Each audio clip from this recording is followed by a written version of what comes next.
Hi, welcome to Leads Academy Smart Plus app. അപ്പോൾ നമ്മൾ ഇന്ന് ഡിസ്കസ് ചെയ്യാൻ പോകുന്നത് നമ്മുടെ 9ാം ക്ലാസ്സിലെ സോഷ്യൽ സയൻസ് 1, അതായത് ഹിസ്റ്ററിയിലെ രണ്ടാമത്തെ ചാപ്റ്റർ ഏതാണ്? ഐഡിയാസ് ആൻഡ് ഏർലി സ്റ്റേറ്റ്സ് അല്ലേ? ആശയങ്ങളും ആദ്യകാല രാഷ്ട്രങ്ങളും എന്ന് പറയുന്ന പാഠമാണ് ഇന്ന് ഡിസ്കസ് ചെയ്യുന്നത്. അപ്പോൾ ഈ പാഠത്തിൽ നമുക്ക് പഠിക്കാനുള്ളത്, അതായത് 6ാം സെഞ്ചുറിയിൽ ലോകത്താകമാനം, ഈ 6ാം സെഞ്ചുറി എന്ന് പറയുന്നത് ലോകത്താകമാനം പുതിയ പുതിയ ആശയങ്ങൾ രൂപം കൊണ്ട ഒരു കാലഘട്ടമായിരുന്നു ഏതെന്ന് പറയുന്നത് നമ്മുടെ 6ാം സെഞ്ചുറി എന്ന് പറയുന്നത്. അപ്പോൾ ഈ 6ാം സെഞ്ചുറിയിൽ വന്ന പുതിയ പുതിയ ആശയങ്ങളെ പറ്റിയും അതിലെ പ്രവർത്തനവും കാര്യങ്ങളും ഒക്കെയാണ് നമുക്ക് ഇവിടെ പഠിക്കാനുള്ളത്. ഈ ചാപ്റ്ററിൽ പഠിക്കാനുള്ളത്.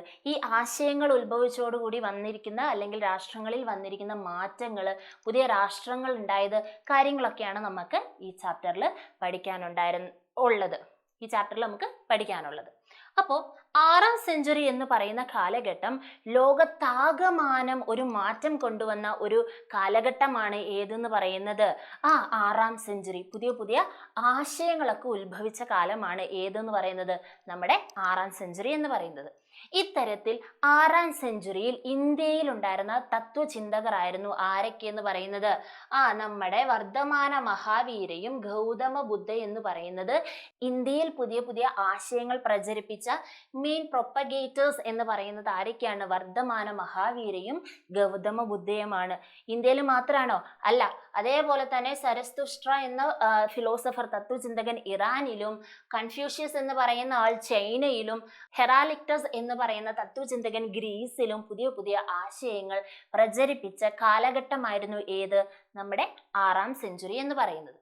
അപ്പോൾ നമുക്ക് ആദ്യം തന്നെ ഈ 6ാം സെഞ്ചുറിയിൽ അല്ലെങ്കിൽ പുതിയ ആശയങ്ങളൊക്കെ ഉത്ഭവിച്ചപ്പോൾ എന്ത് മാറ്റങ്ങളാണ് സംഭവിച്ചത് എന്നൊക്കെ നോക്കാം. അപ്പോൾ നമ്മുടെ ഇന്ത്യയിൽ ആദ്യമായിട്ട് ഇത്തരത്തിൽ ആശയങ്ങൾ ഉത്ഭവിച്ചത് എവിടെയാണ്?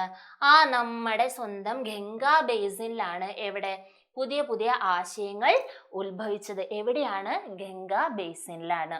ഗംഗാ ബേസിനിൽ എന്ന് പറയുന്നതിൽ, അല്ലെങ്കിൽ ഈ പുതിയ പുതിയ ആശയങ്ങൾ ഗംഗാ ബേസിനിൽ, ഗംഗാതടത്തിൽ ഉത്ഭവിക്കാൻ ഗംഗാ ബേസിനിലെ ഗംഗാതടത്തിലെ ഭൗതിക സാഹചര്യം വളരെ സഹായിച്ചിട്ടുണ്ട്.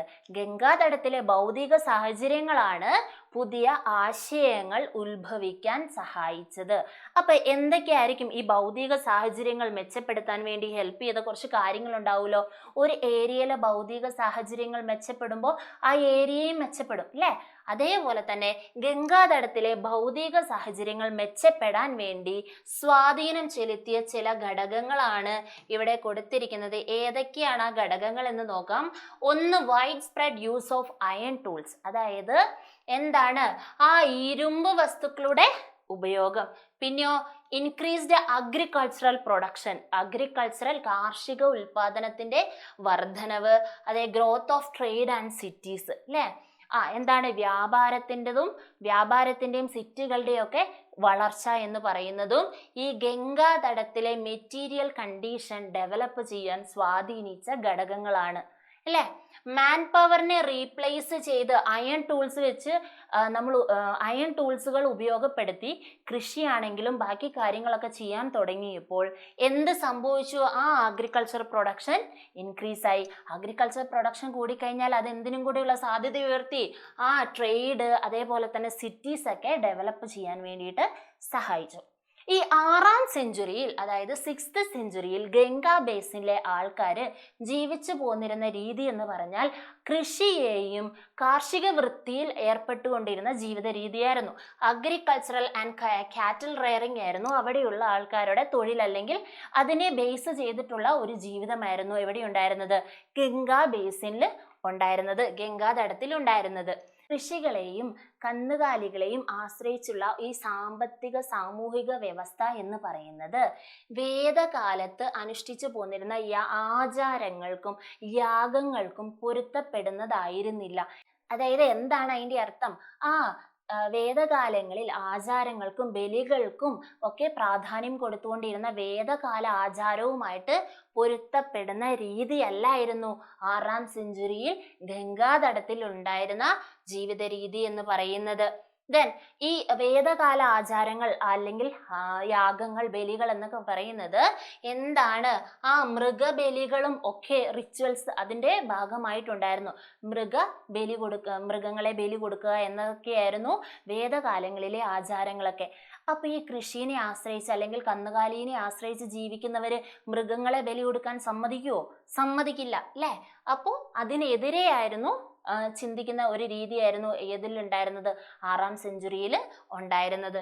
ദെൻ അതില് വൈശ്യവർ അല്ലെങ്കിൽ വൈശ്യാസ് എന്ന് പറയുന്നവർ ട്രേഡ് നടത്തി ഹയർ സ്റ്റാറ്റസ്, സൊസൈറ്റിയിൽ ഹയർ സ്റ്റാറ്റസ് ലഭിച്ചവരായിരുന്നു ആര്? വൈശ്യർ എന്ന് പറയുന്നത്. പിന്നെ ഗഹപതികൾ എന്ന് പറയുന്നത് റിച്ചസ്റ്റ് പീപ്പിൾ ആണ്. ആ സമയത്തുണ്ടായിരുന്ന റിച്ചസ്റ്റ് പീപ്പിൾ ആയിരുന്നു ആര്? ഗഹപതീസ് എന്ന് പറയുന്നത്. They were engaged in trade and owned land. ഇവര് വ്യാപാരം നടത്തിയിരുന്നു. അവർക്ക് സ്വന്തമായിട്ട് എന്തുണ്ടായിരുന്നു? ഭൂമി കൈവശമായിട്ടുണ്ടായിരുന്നു. ഇത്തരത്തിലുള്ള സാഹചര്യത്തിലായിരുന്നു പുതിയ ആശയങ്ങൾ അവിടെ രൂപം കൊണ്ടത്. പുതിയ ആശയങ്ങൾ രൂപം കൊണ്ടത്. അപ്പൊ ഗംഗാതടത്തിലെ നിലനിന്നിരുന്ന സാമൂഹിക വ്യവസ്ഥ എന്താണെന്ന് മനസ്സിലായല്ലോ. അപ്പോ നമുക്ക് നോക്കാം. പുതിയ ഐഡിയാസ്, ഈ സാഹചര്യത്തിലാണ് പുതിയ ഐഡിയാസ് ഗൗതമ ബുദ്ധയും വർദ്ധമാന മഹാവീരയും ഒക്കെ കൊണ്ടുവരുന്നത്, പുതിയ തത്വചിന്തകൾ കൊണ്ടുവരുന്നത്. അതിലൊന്നാമത്തേതാണ് ഏത്? ജൈനിസം. ഏതാണ്? ജൈനിസം. ജൈനിസത്തിന്റെ മെയിൻ പ്രൊപ്പഗേറ്റർ എന്ന് പറയുന്നത് ആരാണ്? വർദ്ധമാന മഹാവീരയാണ്. ആരാണ്? Vardhamana Mahavira. He is born in Kuntala Grama near Vaishali in Bihar. അതായത് ബീഹാറിലെ വൈശാലിക്കടുത്തുള്ള കുന്തല ഗ്രാമത്തിലാണ് ആര് ജനിച്ചത്? വർദ്ധമാന മഹാവീര എന്ന് പറയുന്ന തത്വചിന്തകൻ ജനിച്ചത്.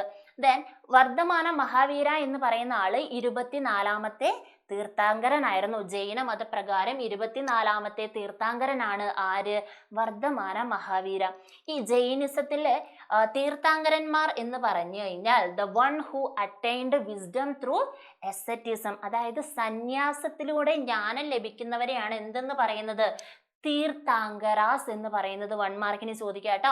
ദെൻ അതല്ലെങ്കിൽ ചോദിക്കാം വർദ്ധമാന മഹാവീര എത്രാമത്തെ തീർത്ഥാങ്കരനായിരുന്നു? എത്രാമത്തെ തീർത്ഥാങ്കരനാണ്?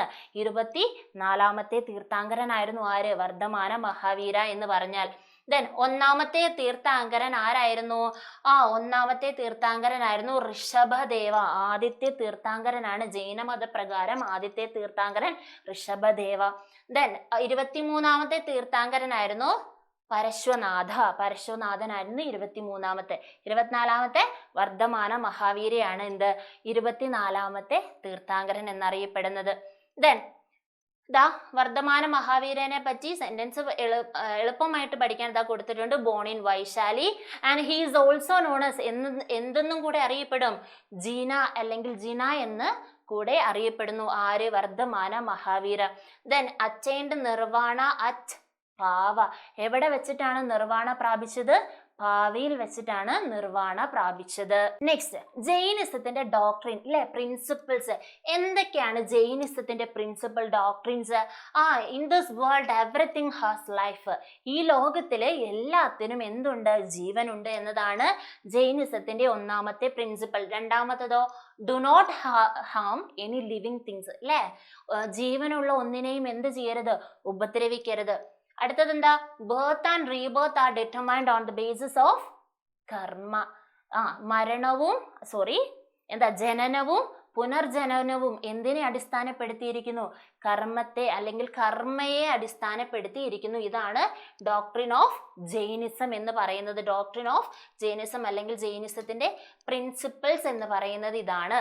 ദെൻ നമുക്കറിയാം വർദ്ധമാന മഹാവീരയും ഗൗതമ ബുദ്ധയൊക്കെ വേദകാല ആചാരങ്ങളെയും യാഗങ്ങളെയും എതിർത്തിരുന്നു അല്ലെ. അത് റിജക്റ്റ് ചെയ്തിരുന്നു. അതിനെ എന്ത് ചെയ്തിരുന്നു? റിജക്റ്റ് ചെയ്തിരുന്നു. അല്ലെങ്കിൽ അതുമായിട്ട് പൊരുത്തപ്പെടുന്നതല്ലായിരുന്നു ഇവരുടെ ആശയങ്ങൾ. വർദ്ധമാന മഹാവീര മോക്ഷം പ്രാപിക്കാൻ 3 പ്രിൻസിപ്പിൾസിന് പറയുന്നുണ്ട്. അതായത് മോക്ഷം പ്രാപിക്കണമെങ്കിൽ ഈ 3 പ്രിൻസിപ്പിൾസ് എന്ത് ചെയ്യണം? പാലിക്കണം. ഏതൊക്കെയാണ്? റൈറ്റ് ബിലീഫ് എന്ന് പറഞ്ഞാൽ ശരിയായ വിശ്വാസം. ദെൻ റൈറ്റ് നോളജ് എന്ന് പറഞ്ഞു കഴിഞ്ഞാൽ എന്താണ്? ശരിയായ അറിവ് അല്ലെ, ശരിയായ അറിവ്. ദെൻ റൈറ്റ് ആക്ഷൻ, ശരിയായ പ്രവൃത്തി. ഇത് 3 ഉണ്ടെങ്കിലേ എന്ത് കിട്ടുള്ളൂ? മോക്ഷം പ്രാപിക്കുകയുള്ളൂ എന്നാണ് ആര് പറഞ്ഞത്? വർദ്ധമാന മഹാവീര. ഈ വർദ്ധമാന മഹാവീരയുടെ മോക്ഷം പ്രാപിക്കാനുള്ള ഈ 3 പ്രിൻസിപ്പൽസിനെയാണ് എന്തെന്ന് പറയുന്നത്? ത്രിരത്നങ്ങൾ അല്ലെങ്കിൽ ത്രിരത്നാസ് എന്ന് ഇംഗ്ലീഷിൽ പറയും. എന്താണ്? ത്രിരത്നാസ് അല്ലെങ്കിൽ ത്രിരത്നങ്ങൾ എന്ന് പറയും. ദെൻ വർദ്ധമാന മഹാവീര സംസാരിച്ചുകൊണ്ടിരുന്ന അല്ലെങ്കിൽ ഈ ഐഡിയ പ്രൊപ്പഗേറ്റ് ചെയ്തിരുന്ന ആശയങ്ങൾ പ്രചരിപ്പിച്ചിരുന്ന ഭാഷ എന്ന് പറയുന്നത് ഏതാണ്? പ്രാകൃത ഭാഷയാണ്. ദെൻ ജൈനമതപ്രകാരം, ജൈനിസം പ്രകാരം സന്യാസിനികളും സന്യാസിമാരും അനുഷ്ഠിക്കേണ്ട 5 വ്രതങ്ങളുണ്ട്. 5 വ്രതങ്ങളുണ്ട്. ഏതൊക്കെയാണ് 5 വ്രതങ്ങൾ? 5 വ്രതങ്ങൾ ഇവിടെ കൊടുത്തിട്ടുണ്ട്. ഏതൊക്കെയാണെന്ന് നോക്കാം. Then don't kill anything. ഏതൊക്കെയാണത്? don't kill anything. ഒന്നിനെയും കൊല്ലരുത്. don't steal, മോഷ്ടിക്കരുത്. And don't lie, കള്ളം പറയരുത്. പിന്നെ എന്താണ്? don't own property, സ്വത്ത് കൈവശം വെക്കരുത്. ആൻഡ് പ്രാക്ടീസ് സെലിബസി, ബ്രഹ്മചര്യം പാലിക്കണം. സന്യാസിമാരും സന്യാസിനികളും അനുഷ്ഠിക്കേണ്ട 5 വ്രതങ്ങൾ ഏത് പ്രകാരം? ജൈനമതപ്രകാരം അല്ലെങ്കിൽ ജൈനമത വിശ്വാസപ്രകാരം സന്യാസിനികളും സന്യാസികളും അനുഷ്ഠിക്കേണ്ട 5 വ്രതങ്ങൾ: കൊല്ലരുത്, മോഷ്ടിക്കരുത്, പിന്നെ എന്താണ്? കള്ളം പറയരുത്, സ്വത്ത് കൈവശം വെക്കരുത്, പിന്നെ എന്താണ്? ബ്രഹ്മചര്യം അനുഷ്ഠിക്കണം. Don't steel. ഈ 5 കാര്യങ്ങൾ ആര് അനുഷ്ഠിക്കണം? നമ്മുടെ സന്യാസിനികളും ജൈനമതത്തിലെ സന്യാസികളും അനുഷ്ഠിക്കേണ്ട കാര്യങ്ങളാണ് 5 എണ്ണം. ദെൻ പിന്നീട് വന്ന കാലത്ത് ഈ ജൈനമതം 2ആയിട്ട് തിരിഞ്ഞിരുന്നു. ഒന്നെന്താണ്? ശ്വേതാംബരാസും 2 ദിഗംബരാസ്. ദിഗംബരനെ അറിയില്ലേ? അനന്തഭദ്രം അല്ലെ? ദിഗംബരാസും ശ്വേതാംബരാസുമായിട്ട് 2 വിഭാഗമായിട്ട് തിരിഞ്ഞിരുന്നു. The principle of non-violence emphasized by Jainism has influenced Indian philosophy. ജൈനിസത്തിന്റെ പ്രിൻസിപ്പിളായ നോൺ വയലൻസ്, അഹിംസ, നമ്മുടെ ഗാന്ധിജിയുടെ ഗാന്ധിജിയുടെ പ്രിൻസിപ്പിൾ എന്തായിരുന്നു? അഹിംസ, നോൺ വയലൻസ് എന്ന് പറയുന്നത് ഇന്ത്യൻ ഫിലോസഫീനെ ഇൻഫ്ലുവൻസ് ചെയ്തിരുന്നു. ഇന്ത്യൻ തത്വശാസ്ത്രത്തെ എന്ത് ചെയ്തു? ഇൻഫ്ലുവൻസ് ചെയ്ത ഒരു കാര്യമാണ് എന്ത്? ജൈനിസത്തിന്റെ പ്രിൻസിപ്പിളായ അഹിംസ എന്ന് പറയുന്നത്. ദെൻ അടുത്തതാണ് ബുദ്ധിസം. അല്ലെ? ആരായിരിക്കും ബുദ്ധിസത്തിന്റെ മെയിൻ പ്രൊപ്പഗേറ്റർ? ആരാണ്? ഗൗതമ ബുദ്ധ. അല്ലെ? ഗൗതമ ബുദ്ധ എന്തായിരുന്നു? ഒരു രാജാവായിരുന്നു. സിദ്ധാർത്ഥ എന്ന പേരായിരുന്നു, ഒറിജിനൽ സിദ്ധാർത്ഥ എന്ന പേരായിരുന്നു. സന്യാസ ജീവിതത്തിലേക്ക് തിരിഞ്ഞിട്ടാണ് ഏത് പേര് സ്വീകരിക്കുന്നത്? ഗൗതമ ബുദ്ധ എന്ന് പറയുന്ന പേര് സ്വീകരിക്കുന്നത്. ദെൻ ബുദ്ധയുടെ പ്രിൻസിപ്പിൾസും ഐഡിയാസും ജൈനിസത്തെ അപേക്ഷിച്ച് കുറച്ചും കൂടെ സിമ്പിൾ ആൻഡ് പ്രാക്ടിക്കൽ ആയിരുന്നു. കുറച്ചും കൂടെ സിമ്പിളും പ്രാക്ടിക്കലുമായിരുന്നു. എന്ത്? നമ്മുടെ ബുദ്ധയുടെ പ്രിൻസിപ്പിൾ അല്ലെങ്കിൽ ബുദ്ധിസം എന്ന് പറയുന്നത്. He also rejected the Vedas. വേദകാലത്തിലെ ആചാരങ്ങളും ബലികളും യാഗങ്ങളും ആരും എതിർത്തിരുന്നു? ഗൗതമ ബുദ്ധയും കേസ്റ്റ് സിസ്റ്റവും ആര് എതിർത്തിരുന്നു? ബുദ്ധ എതിർത്തിരുന്നു. Then his concept of ahimsa was suitable to the new conditions in the വീണ്ടും അഹിംസ. അല്ലെ? ഈ ബുദ്ധിസത്തിലെയും ജൈനിസത്തിന്റെയും മെയിൻ പ്രിൻസിപ്പിൾ ആണ് ഇത് അഹിംസ അല്ലെങ്കിൽ നോൺ വയലൻസ് എന്ന് പറയുന്നത്. പറഞ്ഞു 6ാം സെഞ്ചുറിയിൽ ഗംഗാതടത്തിലെ ആൾക്കാർ അല്ലെങ്കിൽ ഗംഗാതടത്തില് കൃഷിയെയും കന്നുകാലികളെയും ആശ്രയിച്ചിട്ടുള്ള ഒരു സാമൂഹിക സാമ്പത്തിക വ്യവസ്ഥയായിരുന്നു ഉണ്ടായിരുന്നത്. അല്ലെ? അപ്പോൾ അങ്ങനെ ഈ കൃഷിയെയും കന്നുകാലിനെയും ആശ്രയിച്ചിരിക്കുന്നവർ വേദകാലങ്ങളിലെ പോലെ മൃഗബലികളെയും യാഗങ്ങളെയും ഒക്കെ സപ്പോർട്ട് ചെയ്യുവോ? ഇല്ല. അല്ലെ? വയലുകളിൽ ഉഴുതുമറിക്കാനോ ഒക്കെ ആരുടെ ഹെൽപ്പ് വേണമായിരുന്നു? കന്നുകാലികളുടെ സഹായം വേണമായിരുന്നു. അപ്പൊ ഇത്തരത്തില് എല്ലാ കൃഷി രീതികൾക്കും സഹായിക്കാൻ ആര്? കന്നുകാലികൾ ആവശ്യമായിരുന്നു. അപ്പൊ ഇതിനെ കൊന്ന് ബലി നർപ്പിക്കാൻ ആരെങ്കിലും സമ്മതിക്കുവോ? ഇല്ല അല്ലെ? അപ്പോ അങ്ങനെ ഉള്ള സാഹചര്യത്തിലാണ് അല്ലെങ്കിൽ ഈ യാഗങ്ങളെയും സാക്രിഫൈസുകളെയും ഒക്കെ മൃഗബലികളെയും ഒക്കെ എതിർക്കുന്ന ഐഡിയ ആയിരുന്നു ബുദ്ധിസവും ജൈനിസവും മുന്നോട്ട് വെച്ചിരുന്നത്. അതുകൊണ്ട് തന്നെ ഇതിനോട് താല്പര്യമില്ലാതെ അല്ലെങ്കിൽ എതിർത്തിരുന്നവർ ബുദ്ധിസത്തിനോടും ജൈനിസത്തിനോടും കൂടുതൽ ആകർഷണം കാണിച്ചിരുന്നു. അല്ലെ? അതിനോട് താല്പര്യം കാണിച്ചിരുന്നു. ദെൻ ബുദ്ധൻ സംസാരിക്കാൻ ഉപയോഗിച്ചിരുന്ന ഭാഷ അല്ലെങ്കിൽ ഐഡിയാസ് സ്പ്രെഡ് ചെയ്തിരുന്ന ഭാഷ എന്ന് പറയുന്നത് പാലി ലാംഗ്വേജ് ആയിരുന്നു കേട്ടോ. ദെൻ ഗൗതമ ബുദ്ധ പറഞ്ഞു. ബുദ്ധയുടെ ഒറിജിനൽ നെയിം എന്താണ്? സിദ്ധാർത്ഥ എന്നായിരുന്നു. എവിടെയാണ് ജനിച്ചത്? ലുംബിനി, കപിലവസ്തു എന്ന് പറയുന്ന, അതായത് നേപ്പാളിലെ കപിലവസ്തുവില് ഉള്ള ലുംബിനിയിലാണ് ആര് ജനിച്ചത്? ഗൗതമ ബുദ്ധ ജനിച്ചത്. ദെൻ എൻലൈറ്റ്മെന്റ് അല്ലെ, ബോധോദയം ഉണ്ടായത് എവിടെ വെച്ചിട്ടാണ്? ബോധ്ഗയ എന്ന് പറയുന്ന, ബീഹാറിലെ ബോധ്ഗയയിൽ വെച്ചിട്ടാണ് ജ്ഞാനോദയം, എൻലൈറ്റ്മെന്റ് ഉണ്ടായത്. Then delivered his first sermon at Sarnath, ആദ്യത്തെ പ്രഭാഷണം എവിടെ വെച്ചായിരുന്നു? സർനാഥിൽ വെച്ചിട്ട്. And Gautama Buddha nirvana attain ചെയ്തത് എവിടെ വെച്ചിട്ടാണ്? കുഷിനാരയിൽ വെച്ചിട്ടാണ് എന്ത്? നിർവാണ അറ്റൈൻ ചെയ്തത്, നിർവാണ പ്രാപിച്ചത് എവിടെ വെച്ചിട്ടാണ്? കുഷിനാര. ബുദ്ധയുടെ പ്രിൻസിപ്പിൾസ് ആണ് കൊടുത്തിരിക്കുന്നത്. ബുദ്ധയുടെ പ്രിൻസിപ്പിൾസ്, ഒന്നാമത് life is full of sorrows അല്ലെ, ജീവിതം എന്താന്നാ പറഞ്ഞിരിക്കുന്നത്? ഫുൾ ഓഫ് സോറോസ്, ഫുള്ള് എന്താണ്? ദുഃഖമാണ്. ദുഃഖങ്ങൾക്ക് കാരണം എന്താണെന്നാണ് ബുദ്ധ പറയുന്നത്?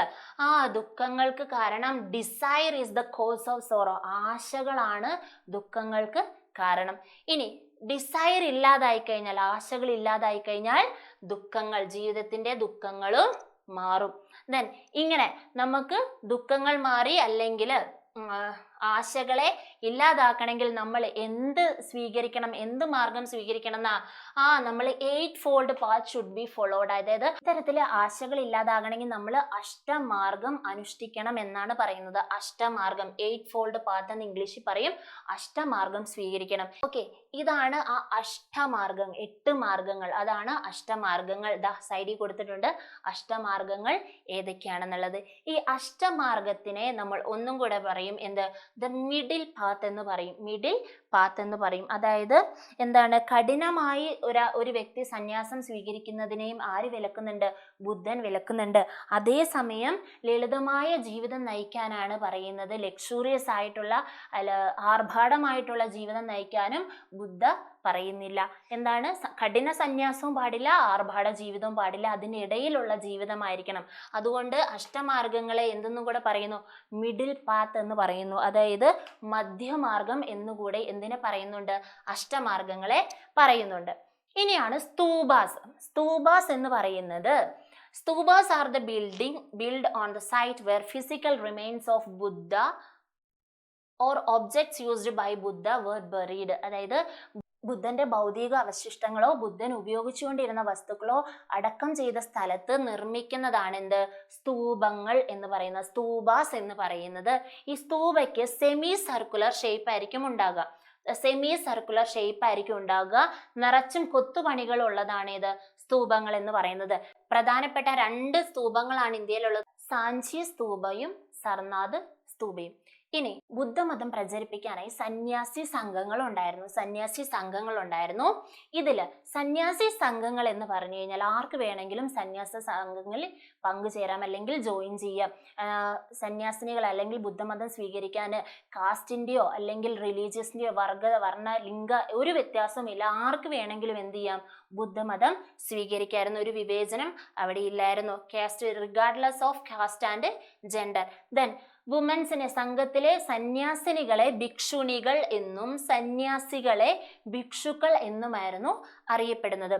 ഈ സംഘങ്ങളിലെ അല്ലെങ്കിൽ സന്യാസി സംഘങ്ങളിലെ തീരുമാനങ്ങൾ അവർ എല്ലാവരും കൂടി ചേർന്ന് ആലോചിച്ച് ഒരു ഡെമോക്രാറ്റിക് ആയിട്ടായിരുന്നു കാര്യങ്ങൾ തിരഞ്ഞെടുത്തുകൊണ്ടിരുന്നത്, അല്ലെങ്കിൽ കാര്യങ്ങൾക്ക് തീരുമാനം എടുത്തിരുന്നത്. ക്ലിയർ? ദെൻ പിന്നീടുള്ള വരുന്ന കാലത്ത് ബുദ്ധമതം 2ആയിട്ട് സ്പ്ലിറ്റ് ചെയ്തു. നമ്മൾ പറഞ്ഞു ജൈനിസം 2ആയിട്ട് സ്പ്ലിറ്റ് ആവുന്നുണ്ട് പിൽക്കാലത്ത് അല്ലെ, ശ്വേതാംബരാസും ദിഗംബരാസുമായിട്ടും.